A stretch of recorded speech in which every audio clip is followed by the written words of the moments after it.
Brain stroke दिन ब दिन बढ़ता जा रहा है। मतलब खून का बहाव दिमाग में कम होने से या नस फट जाने से जो पैरालिसिस का असर मतलब जो लकवा होता है उसको हम लोग स्ट्रोक कहते हैं। स्ट्रोक कितने प्रकार के देखने को मिलते हैं? स्ट्रोक नॉर्मली हम लोग दो प्रकार के होते हैं।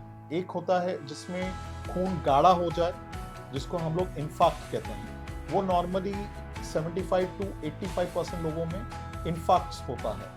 अगर आपको कोई भी मरीज कहीं भी दिखता है जिसमें अगर ये 5 में से कुछ भी लक्षण हो रहे हैं तो उसको तुरंत के तुरंत आप अगर नज़दीक के कोई भी ऐसे हॉस्पिटल में ले जाते हैं जहाँ सीटी स्कैन की फैसिलिटी हो तो उसको ट्रीटमेंट तुरंत मिल सकता है, जो हम लोग गोल्डन पीरियड कहते हैं। गोल्डन पीरियड चालू होता है 0 आवर्स, मतलब जब हुआ वो समय से लेके 4.5 घंटे तक।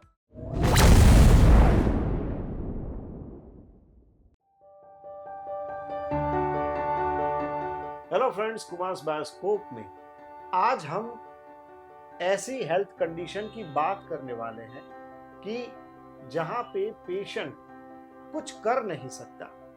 पेशेंट की जो हालत है वो बहुत ही दयनीय हो जाती है।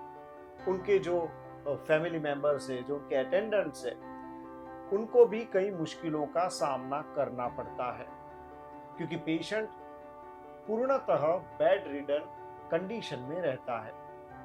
वो अपने आप कुछ भी नहीं कर सकता।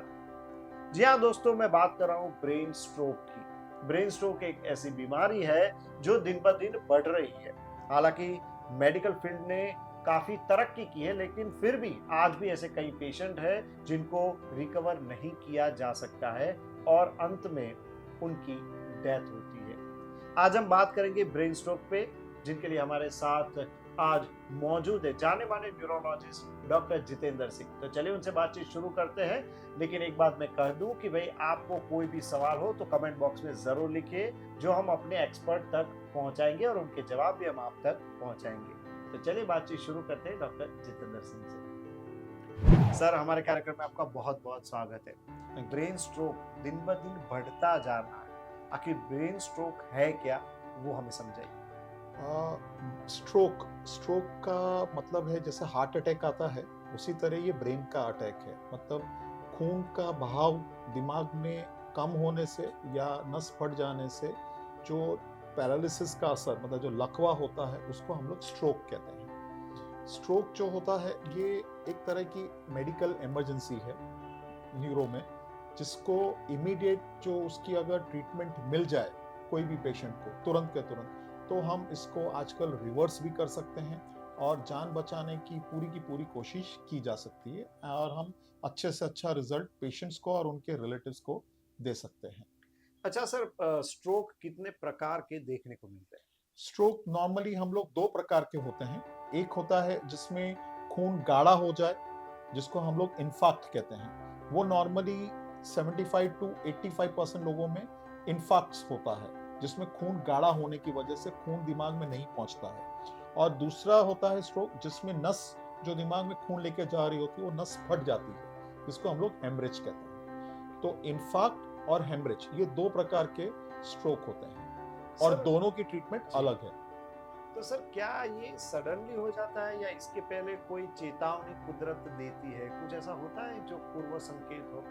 नॉर्मली स्ट्रोक होने से पहले 100 में से 10% लोगों के ही कुछ संकेत आते हैं, जिसको हम लोग टीआईए कहते हैं, या फिर हम लोग कुछ दूसरे सिम्टम्स, प्री मॉनिटरी सिम्टम्स, मतलब सर दर्द होना, चक्कर आना, आंखों के सामने अंधेरा आना, हाथ पैरों में झुनझुन होना, हाथ पांव में सुनपन आ जाना, या मुंह सूखना ज्यादा होना, या बोलने में कुछ देर की लड़खड़ाहट होना और फिर ठीक हो जाना। इसको हम लोग ट्रांसिएंट इश्चेमिक अटैक कहते हैं। ये प्री मॉनिटरी सिम्टम्स होते हैं, पर 90% लोगों में it happens like a snap of a finger, कुछ भी लक्षण नहीं होता और तुरंत हो जाता है। ओके, तो इसको पहचानना बहुत ही मुश्किल होता है। तो आमतौर पे कोई ऐसे रिपोर्ट्स है जिसको अगर एक एज के बाद अगर हम करवाते रहे बार बार तो पता चले? नॉर्मली कुमार साहब इसमें कोई ऐसा रिपोर्ट नहीं कि आप कराओ और स्ट्रोक को बचा सको, पर हाँ, अगर जिन लोगों को पहले से ही मेडिकल कंडीशन हो, जैसे blood pressure, diabetes, thyroid, kidney, liver या शरीर में कोई भी दूसरी तकलीफ हो, तो उन लोगों को हर 6 महीने अपने ब्लड रिपोर्ट्स, हार्ट के रिपोर्ट्स कराने चाहिए अपने फिजिशियन से मिलके, जिससे हम पता कर सकें कि भाई बॉडी में कोई गड़बड़ हो रही है या नहीं हो रही है। या जो लोग स्ट्रेसफुल लाइफ जी रहे हैं, आजकल जैसे स्ट्रेस एक बहुत बड़ा कारण हो गया है और नॉर्मल लाइफस्टाइल में आ गया है, तो उन लोगों को 40 उम्र के बाद हर साल अपना बॉडी चेकअप, हेल्थ चेकअप जो हम लोग बोलते हैं, कोई भी नजदीक में जो हॉस्पिटल होते हैं जो बॉडी चेकअप करते हैं वो करवाना चाहिए, जिससे खून में अगर खराबी हो रही है तो हम तुरंत उसको पकड़ सकें और शरीर में खराबी आगे बढ़ने से पहले उसको ठीक कर सकें। सर आपने बात बताई कि जैसे स्ट्रोक आए कुछ समय के अंदर उसको अगर ट्रीटमेंट मिल जाए तो वो रिवर्स हो सकता है। ये गोल्डन पीरियड ये एक्चुअली कितने समय का होता है और उस गोल्डन पीरियड में क्या क्या हो सकता है? नॉर्मली हम लोग न्यूरोलॉजी में एक टर्म यूज करते हैं जिसको कहते हैं बी फास्ट। पहले होता था सिर्फ फास्ट, FAST, पर अब हम लोग यूज करते हैं बी फास्ट। बी का मतलब है बैलेंस में खराबी आना, ई का मतलब है आंखों में कोई खराबी होना, जैसे बैलेंस अगर बिगड़ रहा है, पेशेंट पहले नॉर्मल है, ऑल ऑफ अ सडन उसका बैलेंस बिगड़ रहा है, खड़ा नहीं हो पा रहा है या लड़खड़ा रहा है या ऐसे चल रहे हैं जैसे उन्हें कोई नशा किया हो। ई का मतलब है आंखों में अगर तिरछापन आ गया है या अचानक डबल डबल दिखना हो गया है या फिर दिखना बंद हो गया है। फिर आता है एफ मतलब फिश, चेहरे की कोई लड़खड़ाहट होना। फिर होता है ए मतलब हाथ या पाँव में कमजोरी आना या लकवा होना। एस मतलब स्पीच, बोलने में तकलीफ होना, लड़खड़ाहट होना, बोलना बंद हो जाना या जबान लड़खड़ाना या उच्चारण में गड़बड़ होना। और टी होता है टाइम। तो बी फास्ट। अगर आपको कोई भी मरीज कहीं भी दिखता है जिसमें अगर ये 5 में से कुछ भी लक्षण हो रहे हैं तो उसको तुरंत के तुरंत आप अगर नजदीक के कोई भी ऐसे हॉस्पिटल में ले जाते हैं जहां CT स्कैन की फैसिलिटी हो, तो उसको ट्रीटमेंट तुरंत मिल सकता है, जो हम लोग गोल्डन पीरियड कहते हैं। गोल्डन पीरियड चालू होता है 0 आवर्स, मतलब जब हुआ वो समय से लेके 4.5 घंटे तक।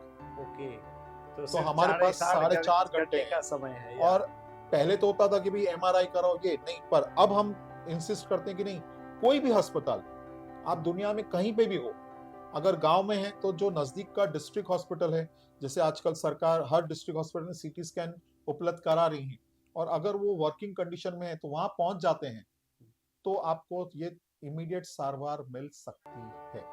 सर आपने दो चीजें बताई थी, एक खून गाढ़ा होना और एक हेमरेज, दोनों की ट्रीटमेंट में क्या फर्क है, कैसी होती है? जैसे अगर हम CT स्कैन का क्यों इंसिस्ट करते हैं, क्योंकि अगर CT स्कैन से हम इतना पता कर सकते हैं कि हेमरेज हुआ है या नहीं हुआ। CT स्कैन में तुरंत ये नहीं पता चलेगा कि खून गाढ़ा कितना हुआ है, पर ये जरूर पता चलेगा कि हेमरेज है कि नहीं। अगर हम उसको हेमरेज को हम रूल आउट कर देते हैं तो हम खून पतला करने का एक इंजेक्शन आता है जिसको हम लोग थ्रोम्बोलिटिक थेरेपी कहते हैं। वो 2 प्रकार का इंजेक्शन आता है, एक एटिपिलेस और एक टेनेक्टिलेस। तो दोनों में से कोई भी इंजेक्शन पहले 4.5 घंटे में अगर लगा देते हैं तो खून का क्लॉट को तुरंत के तुरंत पिघला सकते हैं। और अगर वो भगवान ना करे हेमरेज है तो हेमरेज में हम वो दवाई नहीं दे सकते, इसलिए CT स्कैन किए बिना वो दवाई कहीं भी दुनिया में नहीं लगाई जा सकती है। और अगर हेमरेज है तो फिर हेमरेज के लिए BP कंट्रोल करना, सूजन को कंट्रोल करना और हेमरेज का कारण ढूंढना जरूरी होता है, तो उसकी ट्रीटमेंट अलग है। और खून गाढ़ा है तो उसकी ट्रीटमेंट अलग। सर आपने BP और डायबिटीज की भी बात बताई, इसके साथ साथ क्या ये ब्रेन स्ट्रोक हेरिडिटरी हो सकता है या फैमिली में एक साथ बहुत से लोगों को नेक्स्ट जनरेशन दिख सकता है? यस, खून गाढ़ा होने के बहुत से कारण होते हैं, जैसे होमोसिस्टिन करके एक कण होता है खून में जिसका लेवल 5 से 15 तक रहना चाहिए। अगर वो 15 से ऊपर हो जाता है तो खून गाढ़ा हो जाता है। होमोसिस्टिन हेरिडिटरी, वारसा में आता है। दूसरा कोलेस्ट्रॉल में हम लोग ट्राइग्लिसराइड करके एक कण होता है, वो भी फैमिलियल ट्राइग्लिसराइडीमिया, वो भी कॉमन है। दूसरा LDL करके जो खराब कोलेस्ट्रॉल है वो भी फैमिलीज में चलता है। चौथा कारण होता है कि पहले से ही खून में वारसा में प्रॉब्लम आ रहा है, जिसको हम लोग हाइपोकोगुबल स्टेट कहते हैं। पांचवा कारण होता है ऑटो इम्यून कारण, मतलब हम जैसे कुछ खून के कण हैं जो गड़बड़ हो जाते हैं जिसकी वजह से वो खून गाढ़ा होता है, तो वो भी हेरिडिटरी होता है। तो familial causes, yes, it contributes only to 15 to 20% of cases. बाकी 80% केसेस में जो मेन कारण होते हैं वो होता है BP अनकंट्रोल रखना, शुगर का अनकंट्रोल रहना, खान पीन का ध्यान ना रखना, कि कसरत करने का अभाव। कि भाई आमतौर से देखा जाता है कि हमारी जो जीवन शैली होती है उसमें कुमार साहब बीपी कंट्रोल नहीं रखना, शुगर का रेगुलर चेकअप ना कराना, पानी आजकल लोग पता नहीं क्यों कम पीते हैं, खान पीन का जंक फूड का जो सेवन यंग जनरेशन में बढ़ता जा रहा है, और हम सबका जो बैठान जीवन हो गया, sedentary lifestyle because of gadgets जो हम लोग कंप्यूटर मोबाइल्स का यूज करते हैं, और स्ट्रेस, ये ज्यादा कॉमन कारण है फैमिलियल कारण से। सर तो आखिर में इतना ही पूछूंगा, रिहैब कितना हेल्पफुल रहता है इन सब? रिहैब, स्ट्रोक का दो प्रकार के ट्रीटमेंट होते हैं कुमार साहब। एक होता है एक्यूट मैनेजमेंट। एक्यूट मैनेजमेंट मतलब जब पेशेंट को लकवा हुआ तब से लेके पहले 7 दिन हम आईसीयू में सारवार करते हैं, उसकी देखरेख, मतलब बीपी, डायबिटीज, उसके हार्ट की कंडीशन कंट्रोल करना, शरीर को स्वस्थ रखना, और लकवे में जितना हो सके उतना सूजन और सबकी कमी को रखना, तो वो सब चीजें कंट्रोल करें और इन्फेक्शन ना हो। ये होता है एक्यूट ट्रीटमेंट।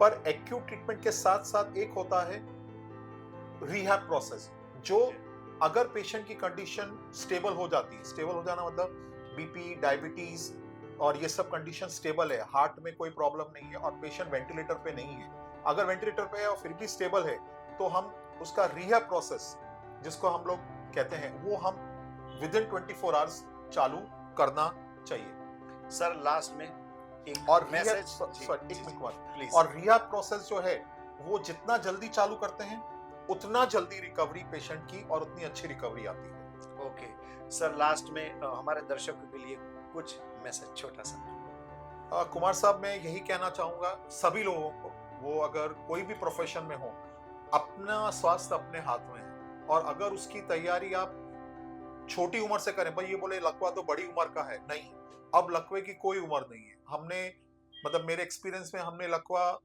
2 साल के बच्चे में भी देखा है, जन्म से भी हमने लकवा होता देखा है, और 90 साल में भी देखा है।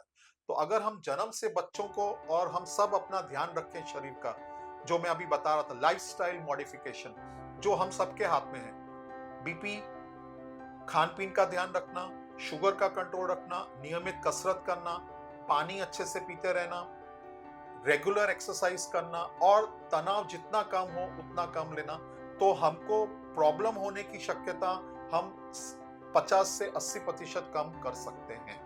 तो मैं सबसे अनुरोध यही करूंगा कि अपना ध्यान रखें और स्वस्थ रहें।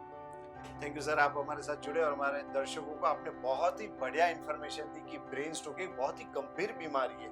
आपने समय दिया इसके लिए आपका बहुत बहुत धन्यवाद। Thank you. तो फ्रेंड्स, ये थे डॉक्टर जितेंद्र सिंह, जाने माने न्यूरोलॉजिस्ट है, और उन्होंने बहुत ही बढ़िया बातें बताई। भाई किसी भी उम्र में ब्रेन स्ट्रोक हो सकता है, ये फैमिली हेरिडिटरी में भी कभी कभी देखा जा सकता है, और अगर गोल्डन आवर में अगर पेशेंट को संभाल लिया जाए तो डेफिनेटली ये चीज क्योर हो सकती है। लेकिन अगर ऐसा ना हुआ तो फिर पेशेंट लंबे समय तक बेड रिडन रहता है। पेशेंट और उनके घर वाले जो है उन सबको बहुत ज्यादा तकलीफों का सामना करना पड़ता है। आखिर में उन्होंने जो मैसेज दिया उसको मैं चाहता हूं कि आप फॉलो कीजिए और अपने परिवार के स्वास्थ्य को बचा के रखिए। फिर मिलेंगे एक नए विषय के साथ, एक नए मेहमान के साथ। तब तक के लिए अलविदा।